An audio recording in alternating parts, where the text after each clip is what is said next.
வணக்கம் நேயர்களே, இது சானல் ஜி. வெளிச்சத்திற்கு வாங்க. பால ஜோதிடம் இதழில் வெளிவந்த தொடர் கட்டுரையின் தொடர் நிகழ்ச்சி.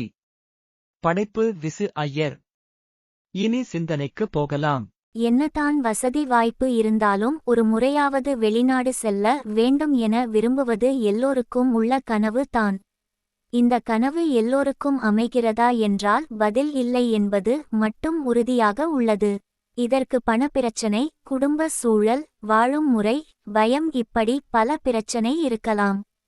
இத்துடன் சாதகமாக இல்லாத ஜாதக அமைப்பும் இருக்கலாம். 5 சந்தர்ப்பங்களை ஒட்டி தான் வெளிநாட்டு பயணம் அமைகிறது.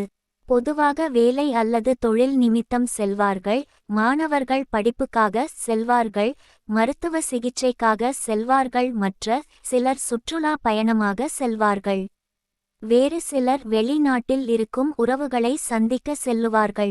ஜாதகத்தில் உள்ள கிரக அமைப்புகளை கொண்டு இவர்கள் இந்த காரணத்திற்காகத்தான் வெளிநாடு செல்வார்கள் என சொல்ல முடியும். என்றாலும் வெளிநாடு செல்ல திட்டம் இருந்தும் அதற்கான முயற்சி இருந்தும் TOEFL சர்டிஃபிகேஷன் இருந்தும் இந்த வாய்ப்பு கிடைக்காமல் போகிறதே. அந்த தடையை நீக்க என்ன செய்ய வேண்டும் என்பது தான் இந்த வார பரிகாரம் சொல்ல வரும் செய்தி. 9 மற்றும் 12 ஆகிய ராசிகள் ஜல ராசிகளோ வாயு ராசிகளோ இருக்க வேண்டும் என பொதுவாக சொல்லுவார்கள். குறுகிய பயணத்தை 3ஆம் இடத்தை கொண்டும் நீண்ட பயணத்தை 9ஆம் இடத்தை கொண்டும் சொல்லலாம்.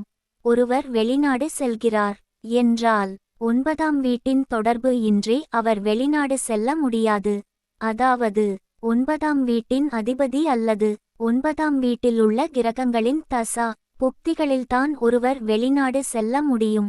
3, 9, 12ஆம் வீட்டை குறிக்கின்ற கிரகங்களின் தசாபுக்திகாலங்களில்தான் ஒருவர் வெளிநாடு செல்ல முடியும்.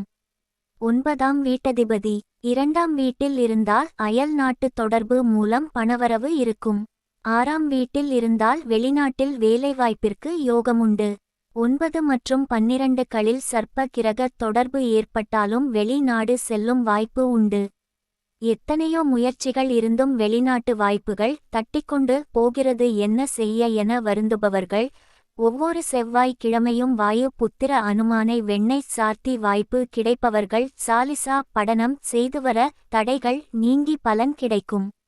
மயூர வாகனத்துடன் அருள்பாலிக்கும் முருக பெருமானை வழிபாடு செய்ய வேண்டும்.